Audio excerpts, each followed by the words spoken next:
vote and basically decide if they think someone is guilty or not guilty.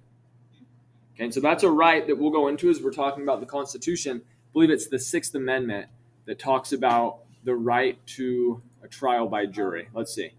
I think it's the 6th that... Yep, guarantees the right to a trial by jury, 6th Amendment. Do you think for this guy, he's going to choose to have a judge decide his case or a jury decide his case? You say what? He's the one that shot the insurance CEO. Oh, he's going to choose a jury. I would put money on it. The reason why, so judges are trained in law. They like judges were lawyers before. They're trained to be super strict with interpreting the law. There's a lot of evidence that this guy did kill him, that he killed that CEO, and the lawyer would likely say like the guy's guilty and he'll do a lot of prison time if it's a judge that is deciding. But if it's a jury, basically a jury, they just bring in people from all over the community. And so it can be a lot of random people. And there might be people that are on that jury that had bad experiences with insurance companies. People have family members that die because sometimes they need medical care and the insurance won't cover it. And so if he gets the right people on his jury, they could potentially choose to not convict him. They could say like not guilty, and then he would not do prison time. So this will be something that's really interesting to see what happens, because it seems like there's plenty of evidence that he did go out and shoot that CEO in the back of the insurance company. But if he gets people on his jury that also don't like the insurance system or that don't like like insurance CEOs, like he could potentially not go to jail.